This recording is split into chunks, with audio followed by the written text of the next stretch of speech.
Well, good afternoon or good morning, everyone, depending on where you are. We're going to go ahead and get started. I know some of you may be still logging on. Welcome to our second virtual workshop in 2022. We're so glad you could join us today, and we're also so glad we could reach so many of you from across the United States, and to have Dr. Singh here from across the United States from California. My name is Julie Dudkowski. I'm one of Skyland Trail's 5 National Referral Relations representatives. I live in the Atlanta area, not too far from the Skyland Trail campuses. I cover Georgia, Tennessee, Alabama, and California remotely, as well as some other states. Before we get started, I'd like to take just a minute or two to tell you a little bit about Skyland Trail. As many of you know, Skyland Trail specializes in treating adults and adolescents who have a primary psychiatric diagnosis. We do so through a full continuum of community-based services from residential and day treatment. And with our adult program, we also offer IOP, transitional living, and independence coaching. Our evidence-based programs or recovery teams for our adult program include CBT, intensive DBT, cognition and first episode psychosis, and social integration. Dual diagnosis can be added as a co-area of focus for individuals who are in recovery from a substance use disorder. Our newer adolescent program treats teens ages 14 to 17 who have a primary mood or anxiety disorder. We do this through a continuum that includes a 12-week residential program, followed by a 4 to 6 week day treatment program. The adolescent program has 2 tracks, CBT and DBT. Other integral components of the program include evidence-based ecological systems theory, a lot of family work and family therapy, as well as academics every day. All of our programs are in network with several private insurances, and we actually added a few more recently. So if you're not aware, you can certainly check those out on our website. And as a nonprofit, we do offer need-based financial assistance to families as well. We are excited to announce we are open to doing tours again on campus, but you can find more information about programs, services, virtual campus tours, all on our website at skylandtrail.org. I do have one important housekeeping note for today. If you are here to receive CE credit, please make sure you complete your evaluation. You will be receiving the CE packet via email by Tuesday. So you don't have it yet, so you can't do it today. So, enjoy your weekend. And, I really wish we could also offer you some tax credit, but today's CE credit is going to have to suffice. So in any case, it is my pleasure to turn it over to Molly Mercer Deadman, our education director, and she's going to introduce today's speaker. Thank you so much. Thank you, Julie. So we're so appreciative of Dr. Singh. She's a member of Skyland's National Advisory Board. So along with our other members, she ensures that our treatment protocols are in keeping with the latest research and evidence-based practices. Dr. Singh is Associate Professor of Psychiatry and Behavioral Sciences at Stanford University. Her area of expertise and what she is most passionate about is identifying, treating, and preventing lifelong mood disorders. Today, she is here to discuss pediatric onset bipolar disorder. So thank you so much for being here with us, Dr. Singh. If you have questions during the presentation, please put them in the Q&A and we'll get to it after the presentation. Thank you so much. Well, thank you, Molly and Julie, for that warm welcome, and to Skyland Trail as well. I'm honored to be part of this community and to continue to iterate towards better for youth and families. I am deeply passionate, as Molly said, about the identification of mood symptoms and serious mood disorders as early as possible, so we can prevent the complications and morbidities that come with possibly a delayed diagnosis. So the focus today is going to be on bipolar disorder, and I will give you some objectives that we'll go over together today. I'll hopefully begin with some illustrative case examples on how we diagnose bipolar 1 disorder in youth, providing some historical perspectives as well as a relative reflection about the current state and the art of state of the science and the art in this area.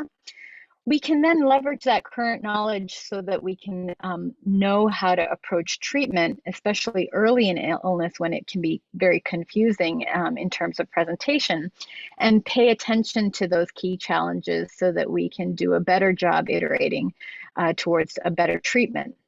Because it's still unfortunately, in a stage where we're doing a lot of trial and error in our practice. We'll describe some common things that run with bipolar disorder and integrate evidence-based approaches into the discussion of continuity of care across the spectrum of treatment options and locations, and be hopeful about the innovation horizon, because there's a lot we have learned and there's a lot more yet to learn, but we'll have a very nice opportunity from Van Gogh to Halsey, where bipolar disorder may have been conceptualized and changed over the years or evolved, or whether treatments that have been under our noses all along, what we call black swan innovations, things that were already available to us that we now can harness and leverage towards a more precision-based care for patients and families. So let's start with some cases.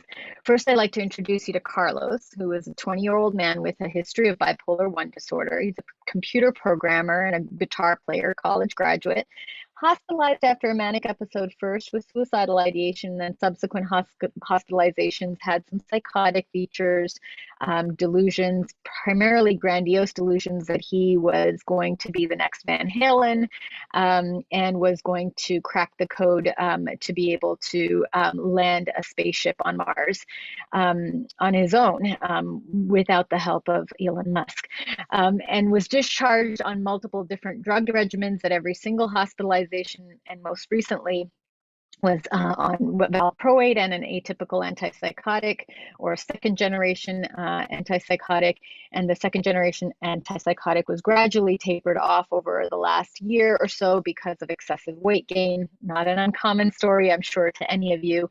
And valproate is currently his only medication, but he's experiencing inability to concentrate, sadness, and fatigue. How do you help Carlos? Now here's Joy, a little younger than Carlos, a 15-year-old sophomore who presents in the past week, a little bit closer to her first episode really, and has gone without any sleep, running around like an Energizer bunny with distractibility from racing thoughts. It's the thoughts in her head that are distracting her rather than the construction rig outside that might distract a kid with ADHD. She's talking so fast that it's hard to interrupt her, and she's experiencing rapid swings in mood from lows to highs and back. And she describes herself as being out of control, and recently proclaimed to a group of friends that she didn't menstruate because she was of a third sex, a gender above the human sexes. How would you treat Joy? What would be the first medication of choice for her to mood stabilize her? Would you choose lithium, valproate, like Carlos is on, aripiprazole, a second-generation antipsychotic, or clozapine?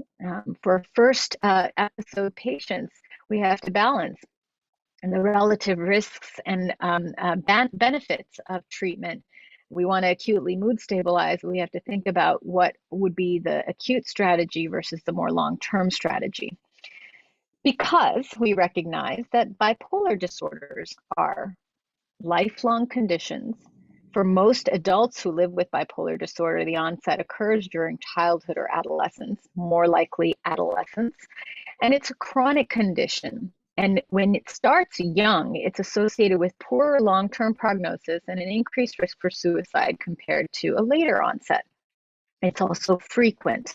Bipolar diagnoses have been increasing, of course, perhaps because we're doing a better job recognizing the condition. We understand it more, but it may be that we're confusing it with other things, or that there are other factors that are playing a role in the evolution of more frequent diagnoses. We have yet to understand this phenomenon.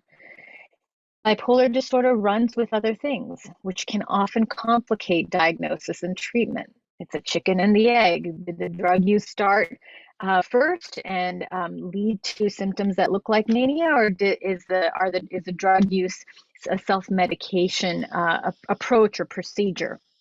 And So these contexts, these characteristics of bipolar disorder help us understand and contextualize where we've been, starting from perhaps the time of Van Gogh, and where we're going in the future. When we have examples among artists, even in our present day, musicians who are doing an amazing job destigmatizing by coming out with their condition and helping other people understand its nature, its qualities, its characteristics, the aspects of it that are just wonderful, and other aspects that are potentially very problematic for day-to-day functioning.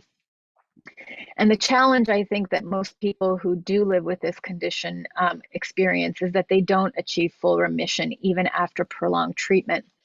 And adding psychotherapy for depressive episodes, for example, may prevent or delay recurrence, but the widespread dissemination of evidence-based treatments are limited. And bipolar disorders are clinically heterogeneous. Sometimes they come with psychosis, sometimes they don't. Sometimes there's a prevailing mood state, sometimes there isn't. Sometimes people experience one lifetime manic episode and then have a lifelong series of depressive episodes. So the concept of that is that it's variable from individual to individual, which is why we think that perhaps more personalized treatment strategies end up being much more useful to patients than generic clinical guidelines. And then the long-term effects of untreated bipolar disorder and treatment are either unknown or hotly debated, especially when it starts early. Another challenge that we face now is, even if we understand the classic mania picture, there are a number of patients who experience mixed states, the combination of mania and depression, or the simultaneous experience of having highs and lows or quick shifts between highs and lows. And that can have an impact on how patients present at any given time, and treatment, as well as understanding this phenomenon of mixed states, is relatively new and still evolving. So it's amazing to know that for about a third of people who experience a misdiagnosis, the lapse in time from first treatment seeking to an accurate diagnosis can be upwards of a decade or more to get to an accurate diagnosis and the correct treatment. And people with bipolar disorder who were previously misdiagnosed, on average, received 3.5 or 4 misdiagnoses in consulting 4 physicians before receiving an accurate one, most commonly misdiagnosed to have unipolar depression. And of course, because there's a distribution of different states, anywhere ranging between a predominance of depression, mixed states, and mania, you can see that mania in the green at the very top of this graph is very, very limited in terms of its presence in a patient's life. And this is true across the lifespan. So that if you don't catch it, because of other mood states that are much, much more common, then you may not have a full picture of what's going on and why patients aren't responding to bread and butter treatments of simply treating a depression. And mixed states, as a result too, because they're so common and prevail across the lifespan, especially in the early onset, are also understudied and difficult to treat, and also treatments are still evolving to be as effective as they can be. So we have some work to do in this area to better understand how to treat these presentations, and also delineate them from other commonly occurring conditions and presentations. Here's another example of how confusion might arise. Bipolar disorder is a constellation of symptoms, but depression, ADHD, oppositional defiant disorder in kids, and anxiety also have some symptoms that overlap with the bipolar syndrome. So it's not enough to just make a diagnosis based on 1 or 2 symptoms. It's very important to lean on the diagnostic criteria set for bipolar 1 disorder.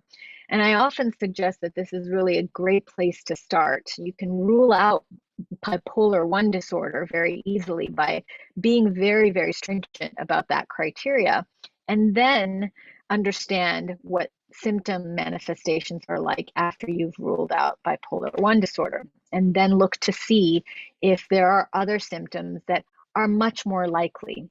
I think about it like horses and zebras. Bipolar disorder is really not a common disorder. It's relatively rare in terms of prevalence, lifetime prevalence of around 1% for bipolar 1 disorder. And then if you include subthreshold conditions like bipolar 2 or unspecified conditions, then it might be upwards of 3%. And that's even conservative. But if you start with a diagnosis of bipolar 1 disorder and rule it out, then that can help you think about the landscape of other differential diagnoses and look to see the characteristics. So here's a chart that I developed to try to help us be a bit more thoughtful about how do we contextualize symptoms. Is it enough for us to just do that checklist of symptoms? For a condition like bipolar disorder, it really isn't enough to do a checklist. We can use checklists to help us screen. They're kind of like the gateway or the doorway towards a more deeper understanding. The definition of bipolar disorder requires us to do a much more thorough evaluation to find a manic episode. Once you've found a manic episode, then everything else can be dictated from there in terms of what you want to prioritize in treatment. Treatment is mood stabilization as the first step. And if you don't establish whether you need to mood stabilize or not, then all bets are off. All sorts of things happen and all sorts of potential complications might ensue. So the characteristics, the clinical characteristics, in addition to the symptom checklist, and then also the time criteria, end up being very important. And so here what you can see is if you look at just the quality of the mood state, the duration of the mood state, the characteristics of the irritability. Is it explosive to the point where a child or an adult with bipolar disorder is breaking things? Or is it more of an internal agitation? Is it chronic or episodic? So one of the major controversies that people have experienced is the distinction between bipolar disorder and disruptive mood dysregulation disorder, which isn't on here, but is another differential diagnosis. And chronic irritability is less likely to indicate a bipolar disorder.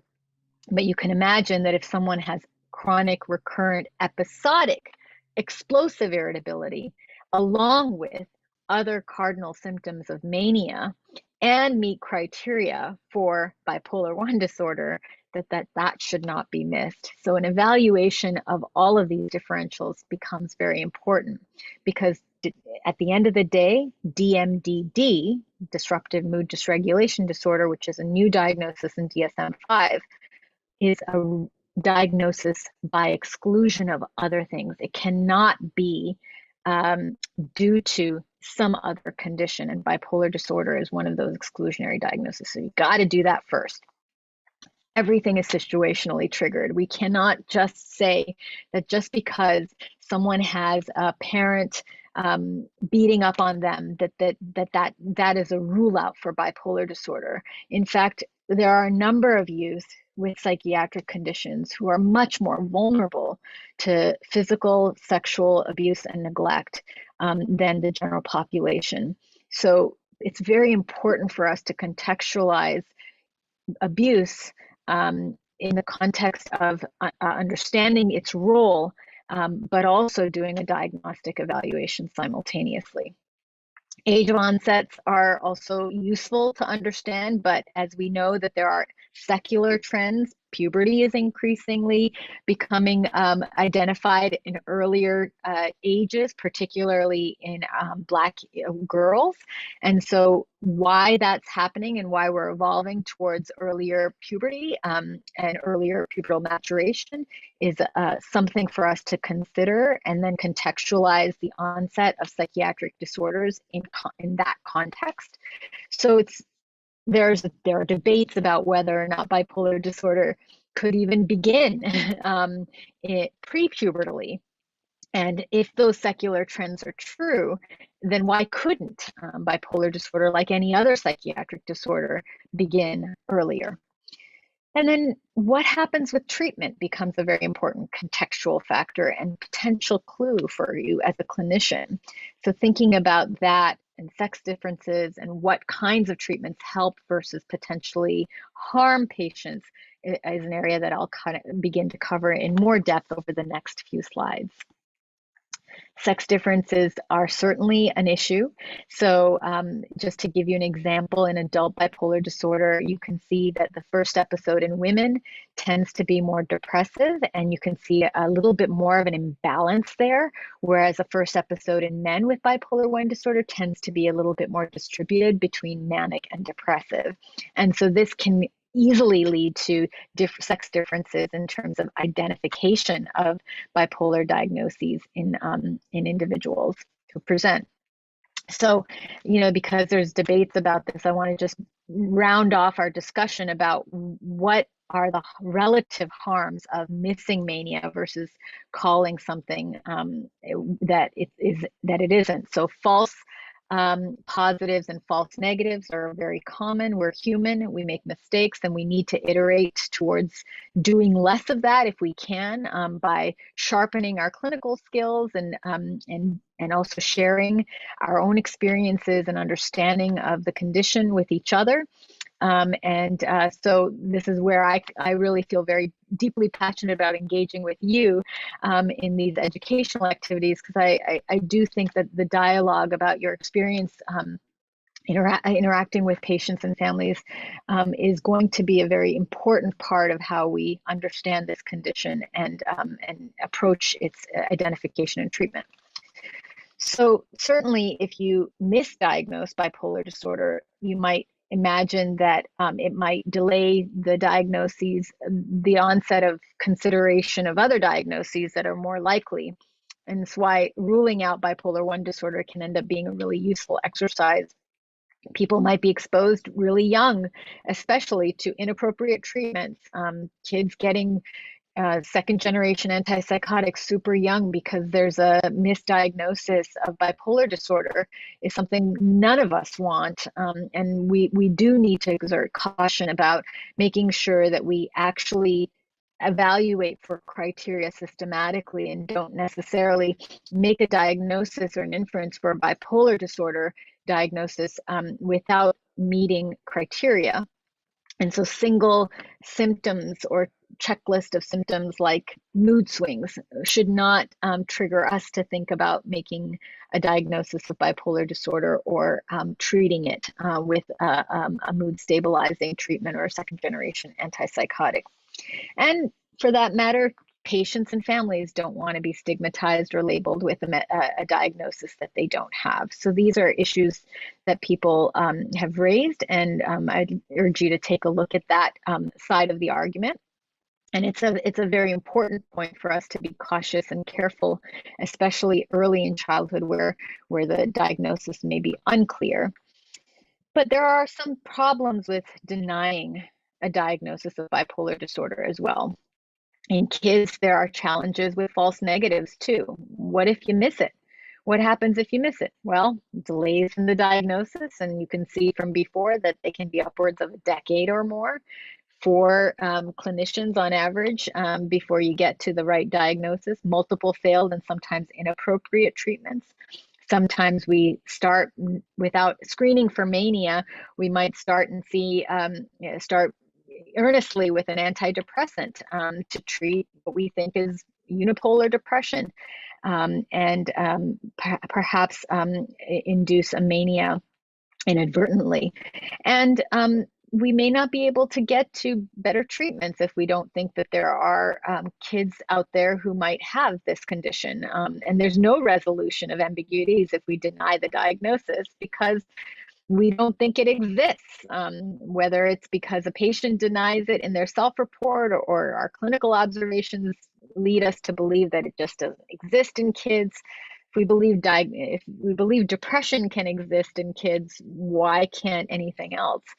Now, in sociodemographic confounds, there might be differences, individual differences in presentations. We should study those more, as well as understand the developmental heterogeneities. When kids present, they might not say I'm melancholic. They'll be irritable or sad. And if they're manic, they're cheerful, high, terrific, not their normal selves, rather than I'm elated or euphoric. So the vocabulary matters. And then, of course, we have to resolve the treatment heterogeneity. And this is just a call to, in research, we talk about type 1 errors being false positives, and type 2 errors being false negatives. And you can see that there's all sorts of ways that we as humans make mistakes, and we shouldn't damn ourselves for that. Type 9 error here is the rise of Skywalker. Let's learn and iterate together is my general philosophy. And, what also is quite interesting, and with all the rap about how bipolar disorder doesn't exist or in kids, or it's a controversial diagnosis, or it's hardly reliable, if you look at the relative DSM-5 field trials that were done in adults, and then a similar graphical representation can also be found in kids, the accuracy of bipolar 1 disorder is among the highest in terms of the inter-rater reliability compared to several other conditions. And you can see that bipolar 2, mixed states, even major depression is even lower than here, but you can get an idea that the reliability ends up becoming much more complicated when you see these heterogeneous presentations. And so screening for mania and bipolar 1 disorder, again, is a very useful place to start with confidence. So mood disorders can present variably over time. We used a number of treatment armamentariums, and I'll spend a few minutes now talking to you a little bit about the principles of what we might use in our both diagnostic curiosity or approach to evaluating for mania, and also how we might treat it. And I think the takeaway I want to convey most about the evaluation of mania is that if any patient comes to you with a mood symptom of any kind, that merits a comprehensive evaluation. Screen for depression and mania every single time. I know you might say, well, that's going to take forever, but you can definitely screen and rule out any evidence of mania at any single clinical time point and be reassured that you haven't missed it. And that, I think, is a really important takeaway from the perspective of making sure that you've at least evaluated for it. You don't have to then commit yourself to a diagnosis because you've screened for it. Watch out for false positives, but be curious and watch and track that symptom cluster and evolution towards a manic episode where time criteria and the symptom criteria are then met. So here's a slide that shows you where antidepressant treatments kind of distribute over the course of initial treatment.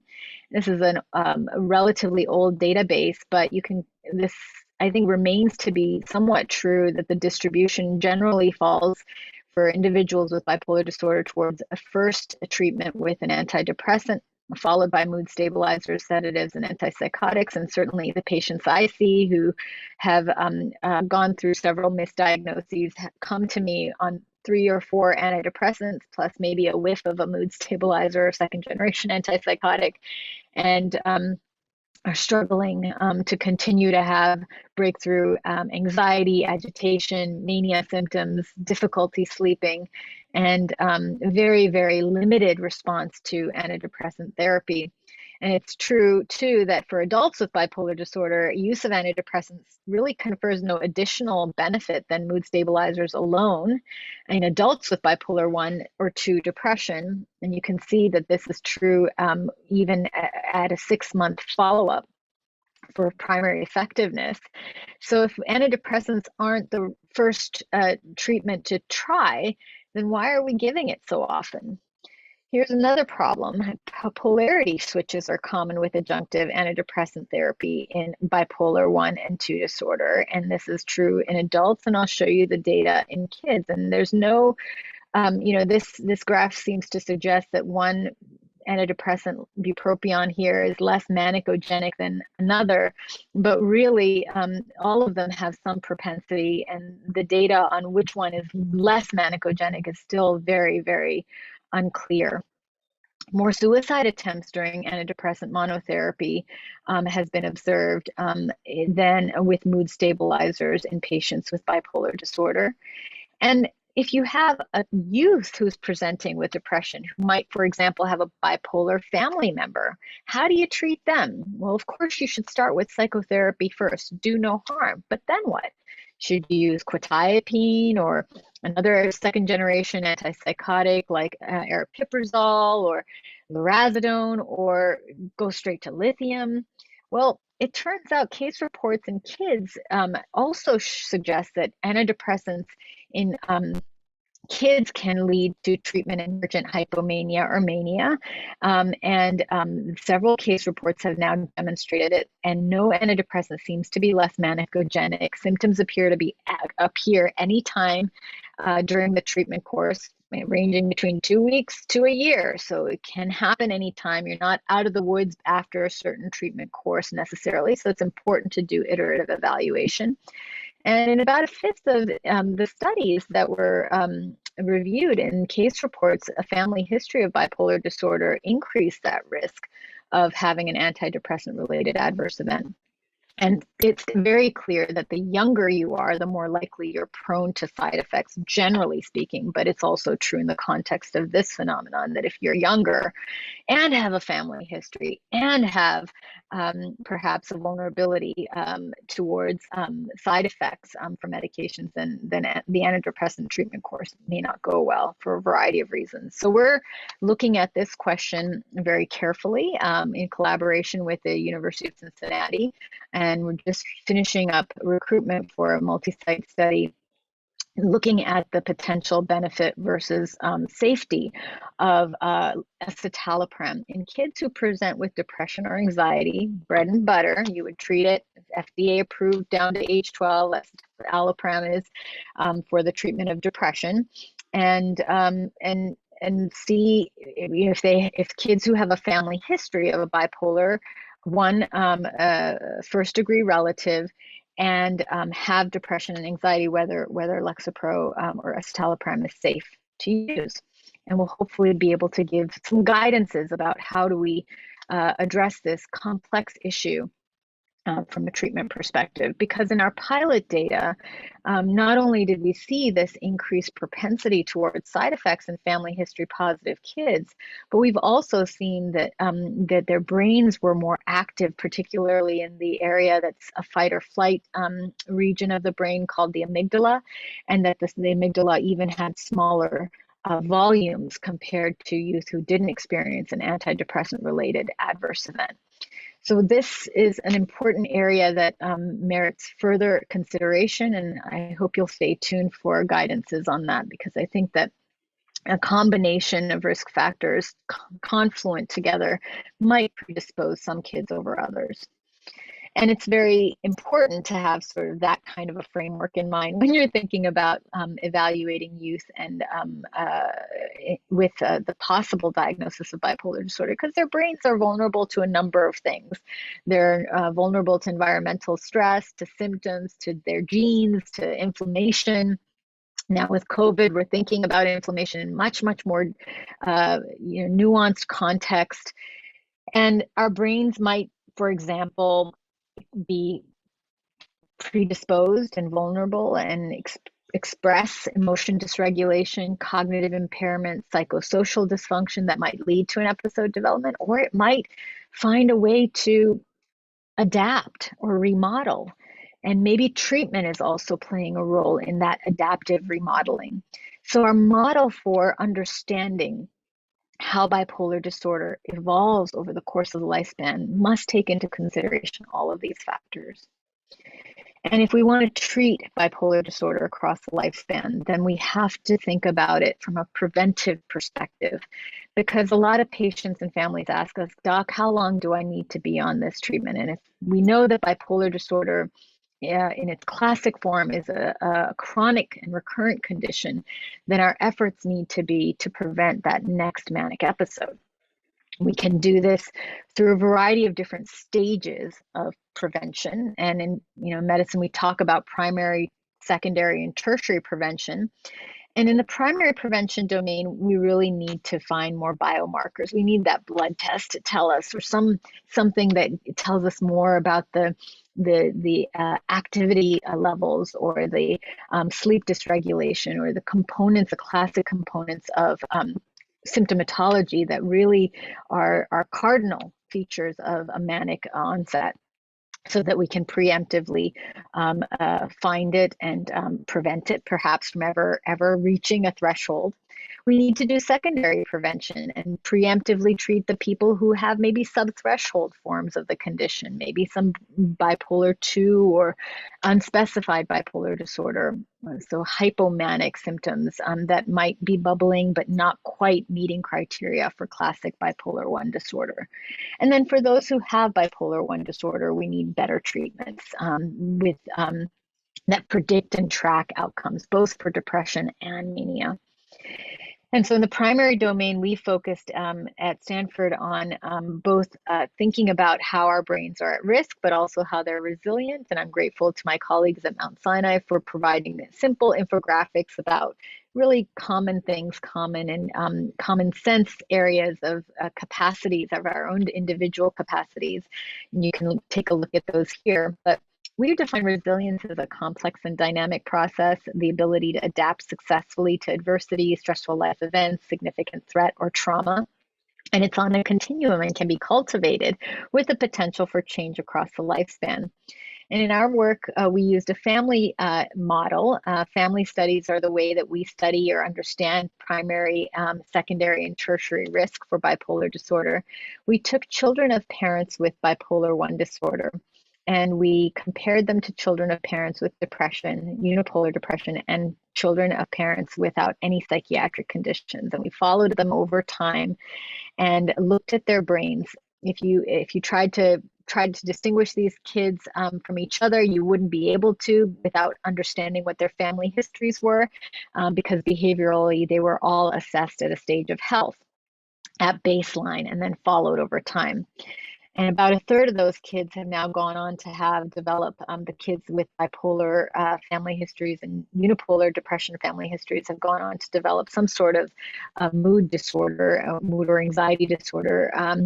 And only one of them has so far developed mania. So the base rates of conversion to bipolar disorder are fairly low. But what's really interesting is when you look at their brains, just from a stage of health, the brain is organized completely differently in youth of parents with bipolar disorder compared to youth of parents with depression and youth without any family history of any psychopathology.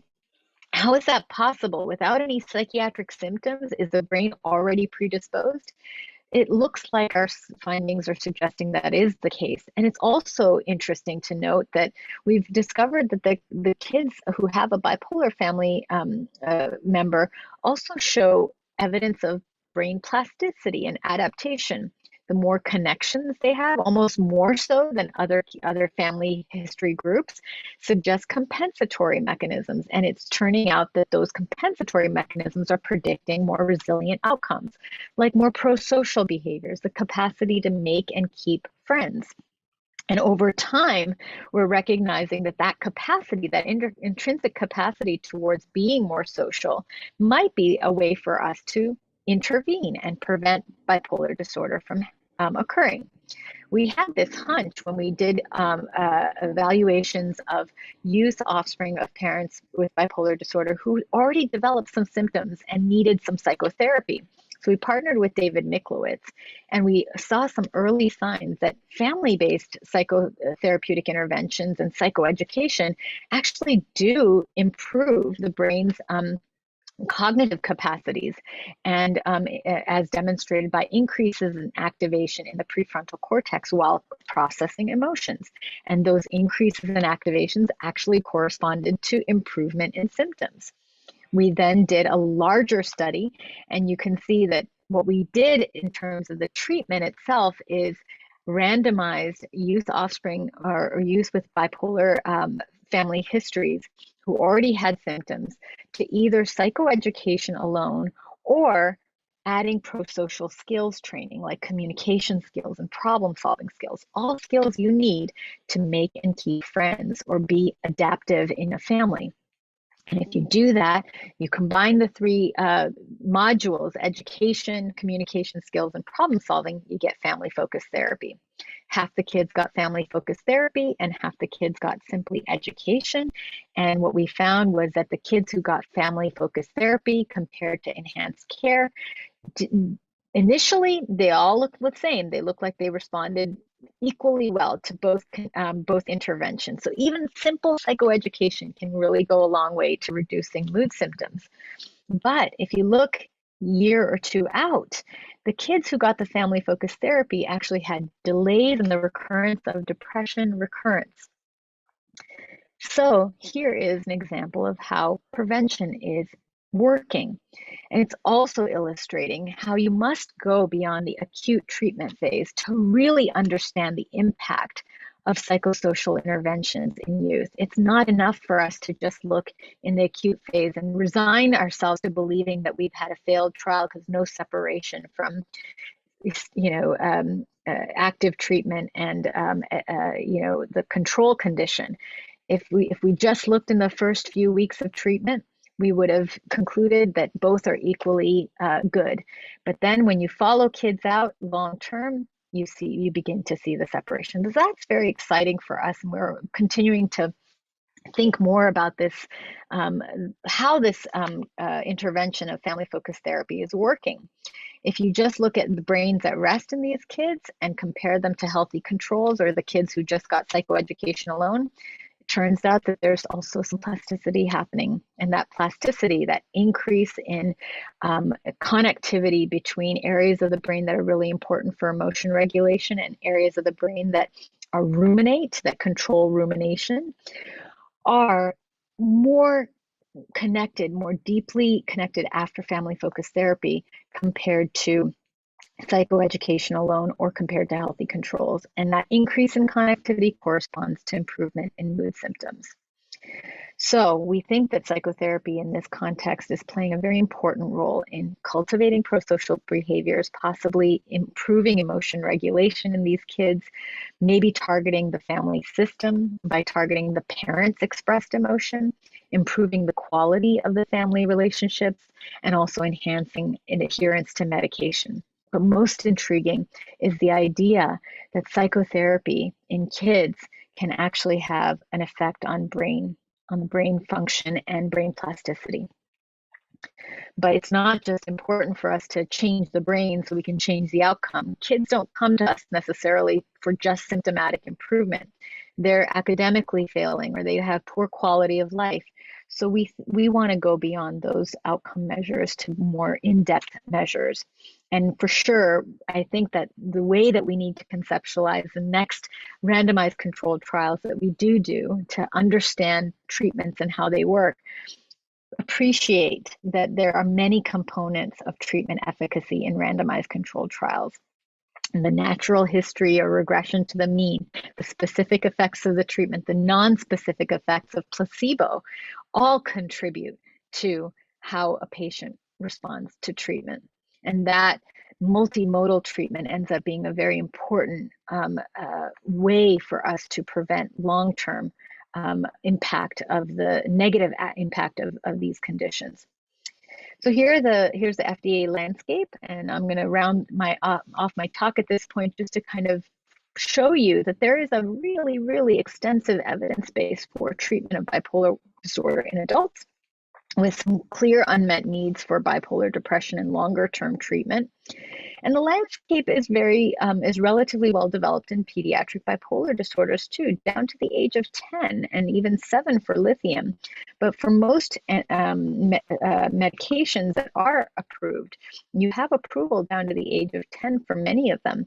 And we need more studies to help us understand, especially the more common presentations of mixed states bipolar depression, and then of course more longer term treatment to answer that fundamental question of when should we stop treatment, if at all. It's important to be aware that the landscape, of course, includes a number of non-FDA approved treatments, and there are a number of those options also out there that people are trying, and that there are some negative studies that I want you to be aware of, because there's a lack of FDA approval. Sometimes people interpret that in a variety of different ways, but the negative studies are important to be aware of as well. Trileptal, for example, or oxcarbazepine does not seem to have benefit compared to placebo in kids. Divalproex, extended release, has not shown a benefit in one trial, but if you look at post hoc analyses, there may be a signal. And then there's a number of other treatments that have not separated from placebo. And importantly, to point out that quetiapine has been tested several times in pediatric bipolar depression, and we don't seem to see a benefit of either quetiapine or extended release quetiapine. Here are the relative numbers needed to treat, or the effect sizes for benefit compared to harm, which I'll show you in the next slide. But all of these have comparable, for the second generation antipsychotics, comparable effect sizes. They're all really, really good. And but some of them, more than others, are problematic, like olanzapine compared to placebo has a number needed to harm that needs to be high, but that's actually lower than the number needed to treat. So you want your number needed to treat to be low, and you want your number needed to harm to be high. That's the most optimal kind of balance, as you see with aripiprazole, for example, or ziprasidone. In the bipolar 1 depression studies in kids, again, you see a relative difference between lurasidone, which is approved, which has kind of that 5-to-20 ratio that's more favorable compared to the 6-to-3 for olanzapine fluoxetine combination. A network meta-analysis has also kind of confirmed this point, that relatively speaking, lurasidone appears to have an overall probable benefit compared to other options. And this also shows and illustrates the failed trials in quetiapine. We've done a number of post hoc analyses in collaboration with the Synovian, who has published the clinical trial on pediatric bipolar depression for lurasidone. And in these post hoc analyses, what we've demonstrated is that although the primary efficacy endpoint is depression, it seems that this medication works pretty well for kids who have subthreshold mania symptoms as well. So those kids who kind of are presenting more like mixed states show equally efficacious endpoints compared to kids who don't have those mixed states. So that's useful to know that, and the side effect profiles are also similar. It's not causing any treatment emergent problems in any of these subgroups.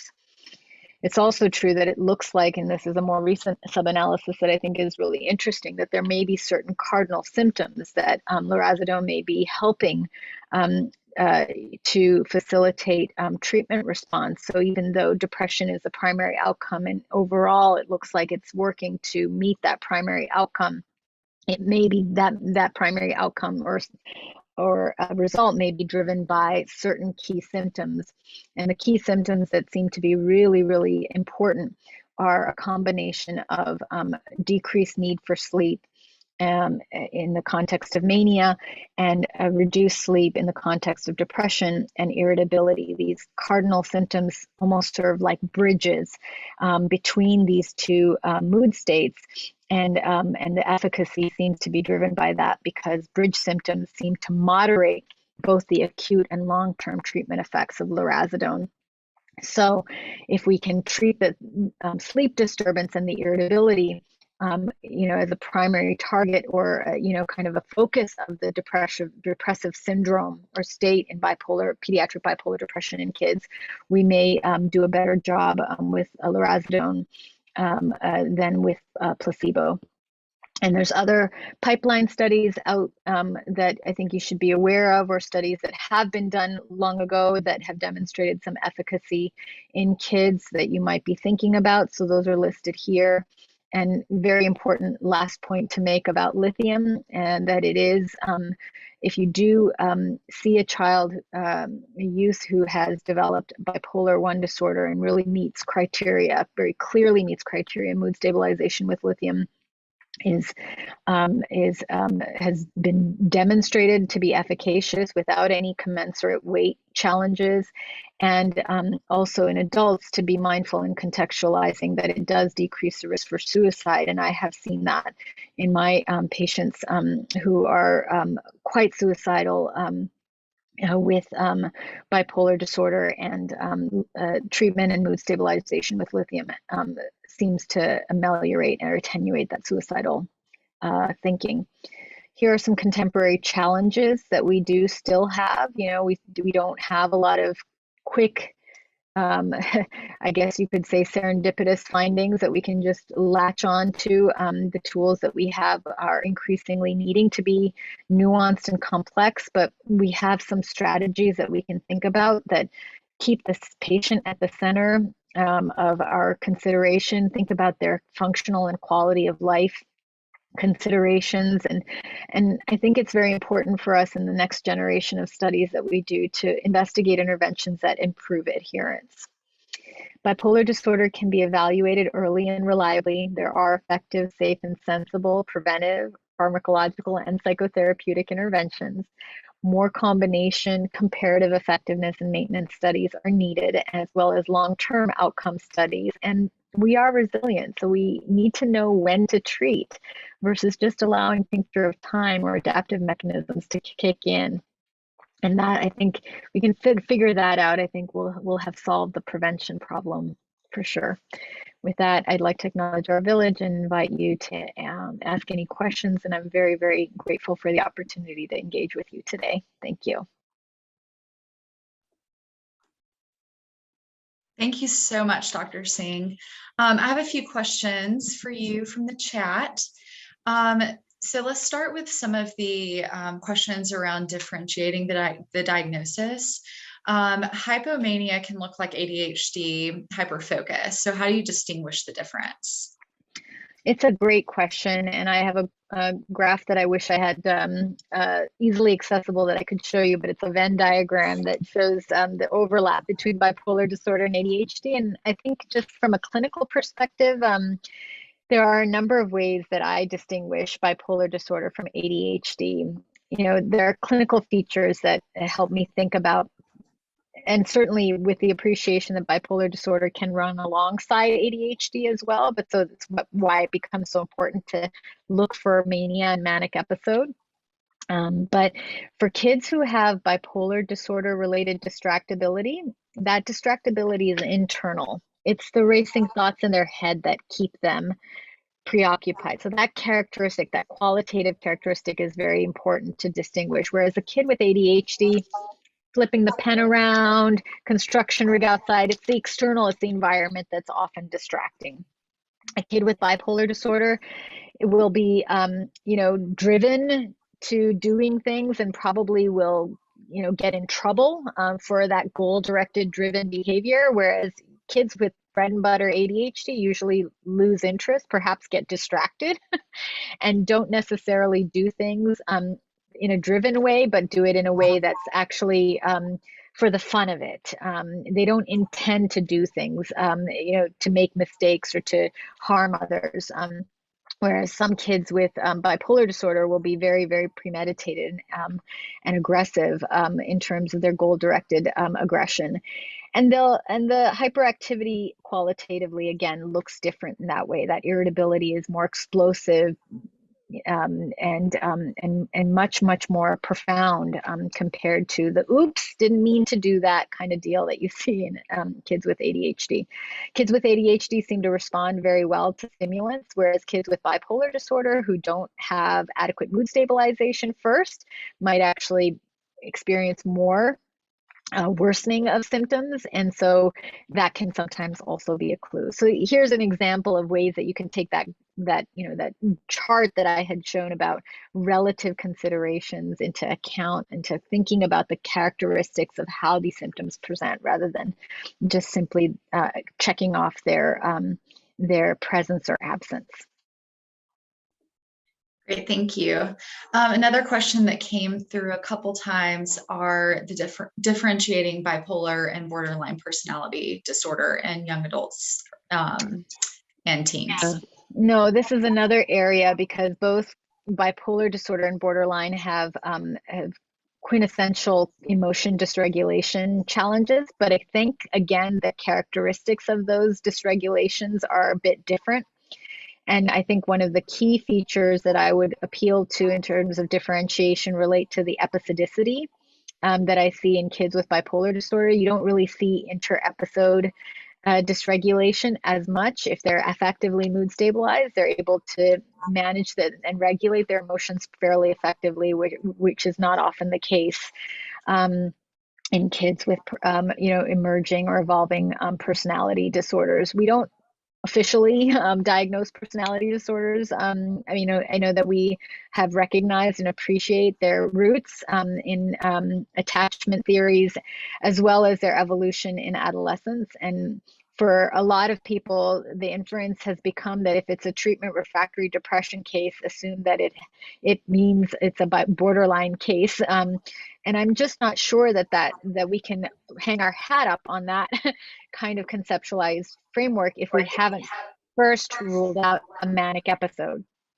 So I think, again, going back to the elements of just fundamental assessment of iterative mania assessment can be a really useful way to keep yourself honest and to help you think through, if it's not bipolar 1 and I could have ruled that out, what else could it be and why, and what are the characteristic symptoms and why.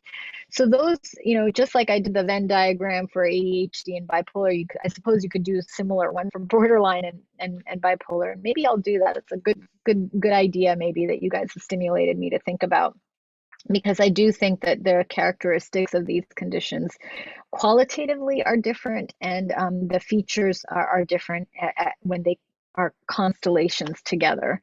It's hard to miss a classic manic episode, and one of the things I'm noticing when I'm getting referrals from community providers and clinicians is that the struggle seems to be either that they'd never seen a manic episode before in their practice because it isn't as common, or that they weren't sure how to tease apart these nuances, these characteristic nuances. So the takeaway there is call a friend. I call a friend all the time when I'm unsure, and I think that's the beauty of our profession, is that we have the ability to reach out and ask each other questions, especially when we're struggling with patients, and seeking a second opinion is something we should all welcome in terms of being able to keep ourselves and each other honest. Thank you. I think we have time for one more question. There's a question about parental fear. So around medications and their impact on overall brain development. What tips do you have for helping to alleviate some of these fears associated with medication and brain development? It's a really great question. And I think that every single patient encounter should be one that's balanced, providing the risks and the benefits, and doing it in a way that gives patients the information they need. I think it's okay to explore the fears directly. So one person's fear might be very different from another person. So I wouldn't necessarily start with something generic, but my approach tends to be, when I'm interacting with parents about their concerns about the long-term effects, is I'm honest about the lack of evidence or data to help me understand what I would guide the patient and family about with the long-term effects, because those data are still evolving. That being said, we shouldn't shoot ourselves in the foot. We have a lot of data, and we've now studied thousands of kids with bipolar disorder, thousands, not hundreds or tens, thousands across the country and around the world even. And we've demonstrated benefit of medications in acute phase, and we're beginning to demonstrate the long-term benefits as well of both medications and psychotherapies. So, it's important for us to be contextual and address those issues, that there are some uncertainties that do merit some evaluation, and that it is important for us to watch Johnny or Joe or Joy or Carlos over time. And I think that I find is very helpful. It's an investment in our patients and families when we can let them know that we appreciate those certainties, and we'll walk with them to hopefully allay those fears as well. It conveys humility, and it conveys that optimism and hope too. So humility and hope, I think, can land very effectively in those very, very fraught conversations about risks and benefits. So if that helps in terms of orientation, certainly happy to follow up with more specific guidances based on the case. Great. Well, thank you so much again. We're so appreciative of your time and for you sharing your expertise with us today. Just as a reminder, there will be a link to the PowerPoint and recording in an email that will go out next week. Thank you all. I'm going to pass it over to Julie for just a moment too. Thanks, Dr. Singh. My pleasure. Thank you, everyone. Wonderful, very informative presentation. We're getting lots of positive feedback in the chat. And just wanted to let everybody know we will keep you updated on upcoming CE workshops. In the meantime, we would like to extend an invitation to all of you to join us at our adolescent campus for our inaugural 5K run walk, which will be Saturday, September 10th. Your support will go towards our evidence-based programs, as well as helping families in need of financial assistance access care. So thanks again for everything, for joining us, and we hope to see you again in the near future. Have a great weekend, everyone.